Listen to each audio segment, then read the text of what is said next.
లలితా మాతా శంభుప్రియా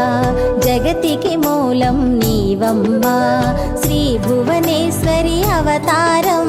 జగమంతటికి ఆధారం హేరంబునికి మాతవుగా